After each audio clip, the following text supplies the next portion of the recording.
começa assim, quem tem dinheiro tem esses hábitos ou quem tem esses hábitos ganha dinheiro, ganha este dinheiro? Qual é o enfoque? O enfoque é mais os hábitos que vão te levar até o milhão. A ficar, a pessoa prosperar, você só vai progredir. Muitas vezes aquilo que te leva até o milhão não é a habilidade necessária para que você mantenha esse patrimônio. Então eu queria saber também quais seriam esses hábitos para que você possa manter o patrimônio. Então eu queria realmente saber se vocês, na jornada, conseguiram identificar hábitos que vocês tinham que falar, cara, esse negócio realmente me levou mais longe. Ou não, se você acha que não existe nada disso. Existem coisas que não são eu não tenho nenhum mérito sobre determinadas situações. Porém, existem outras que são comportamentais. Então, por exemplo, eu não conheço ninguém que deu muito certo que trabalha pouco. Não é uma coisa, sabe? O trabalhar bastante, trabalhar muito, não é tudo. Se fosse tudo, todo mundo que trabalha muito teria prosperado. Mas todas as pessoas que eu conheço que construíram alguma coisa relevante, elas eram chegadas ao labor. Elas gostavam de trabalhar e, de preferência, elas se apaixonavam por aquilo que ela estava fazendo. Ela atribuía algum significado àquilo que ela estava fazendo, o que fazia com que ela fizesse aquilo por muitas horas por dia, repetidamente. Então, trabalhar bastante, ela não é, assim, a garantia do que você vai prosperar e enriquecer. Mas todas as pessoas que eu conheço que começaram do zero, que construíram seu negócio, trabalhavam bastante. Então, acho que esse é um ponto. Eu vou falar só 3 pontos aqui que vieram à minha cabeça, tá? Um outro ponto que eu vejo é alguém que não seguiu o padrão.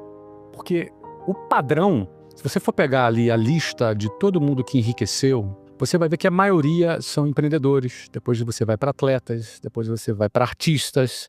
Raramente, é um percentual muito pequeno, que são aqueles caras que chegam no topo da cadeia corporativa e enriquecem como executivos. Esses são uma minoria. Agora, o restante da pirâmide não vai enriquecer. Então, se a gente tem todo um modelo tradicional, um modelo de ensino tradicional, todo um status quo da sociedade que te conduz ou a ser um funcionário público ou a ser um funcionário CLT, ou seja, o cara que conseguiu se desgarrar desta linha de montagem e teve a coragem de, cara, sei lá, ser um atleta, porque o cara para ser atleta tem que ter coragem. Sim. Um atleta sempre tem aquela pergunta, pô, legal, você joga futebol, né? E você trabalha com o quê? Geralmente é assim, é igual artista. Pô, não, você canta, pô, legal, e você trabalha com o quê? Não é? Ou seja, durante um bom tempo, um atleta e um artista convive com olhares atravessados, convive com olhares desconfiados como quem pensa que ele é um vagabundo.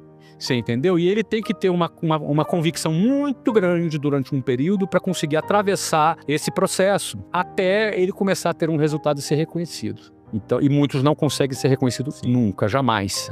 Então, assim, esse cara, ele tem que ser um cara um pouco rebelde, um pouco fora do padrão, um pouco saindo, sabe? Geralmente vai ser aquele cara que sofreu bullying na infância, sabe? Aquele cara que vai ser aquele cara que não era muito popular e de repente, ou era taxado como problemático, e de repente esse cara, por ser diferente, ele pega um caminho que vai levar ele à prosperidade, porque os caminhos que levam à prosperidade são, na maioria das vezes, estatisticamente, fora da linha de montagem natural da sociedade. Então, eu acho que essa característica do cara ser um pouco diferente, eu percebo nas pessoas que se deram muito bem, que cresceram, você vai ver alguma história ali desse cara, ou é de bullying, ou é de diferente, ou que foi expulso da escola, ou alguma coisa diferente. Não é? O muito certinho, o inteligentão muito certinho, geralmente vai trabalhar para o problemático. O muito inteligente geralmente trabalha para o mais corajoso. É verdade. E o mais corajoso é o fora do padrão, porque o padrão é diferente. Então, eu também citaria essa característica aí que tem. Outra coisa é o cara um pouco obcecado. Ele é um pouco obcecado. Todo cara que deu certo, ele é um cara meio obcecado, entendeu? É uma palavra negativa, obcecado, parece uma coisa... Pode não ser saudável em alguns momentos, não é? Mas ele é um cara que não tira as coisas facilmente da cabeça. Ele é meio obcecado com aquilo. Ele acorda pensando naquilo, ele dorme pensando. São características que me vieram à mente agora de pessoas que eu conheço que deram certo. Você percebe essas características em comum.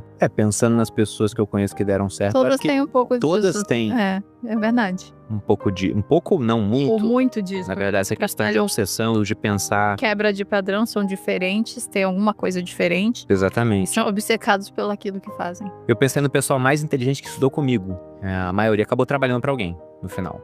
Porque é um lugar seguro, né? É mais seguro. Geralmente Porque eles também são muito qualificados, então eles conseguem aquela vaga. O cara que não segue padrão, que não é tão qualificado, pode não conseguir, tem que dar o jeito de criar o caminho dele. Pra mim, quem faz muitos dinheiro é o empreendedor. E o empreendedor geralmente tem que ter uma dose de loucura. Não tem como você ir reto assim, ó. Tem uma hora que você tem que fazer uma aposta, você tem que bancar, né? Falar, não, vem na minha que vai dar certo e vou apostar isso daí. Não é só sua opinião isso aí. O Keynes, o economista John Maynard Keynes, ele falava isso, que à luz de todos os riscos, o empreendedor não deveria empreender. Então ele falava que por que o empreendedor empreende? Porque ele tem um certo espírito animal, entendeu? Uma hora ele fala, cara, é muito arriscado, mas eu vou fazer dar certo. E aí um monte de gente não dá certo. Aí tem um cara que dá certo.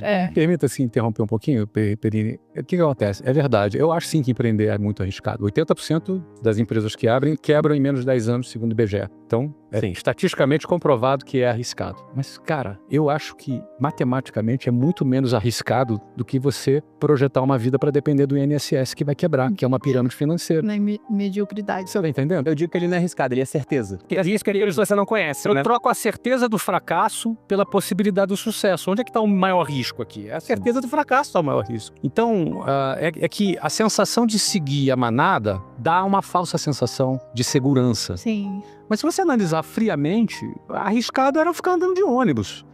Arriscado era você depender da sua aposentadoria num modelo que está fadado ao colapso, entendeu? O que você acha? Cara, animal, assim, essa reflexão de vocês é animal. Não. Na verdade, eu tô pegando o que eu... toda vez que eu venho no podcast de vocês, acho que eu venho com um certo... Dentro de mim... Tá com ódio aí. Eu venho com algum tipo de... Eu preciso pôr alguma coisa pra fora.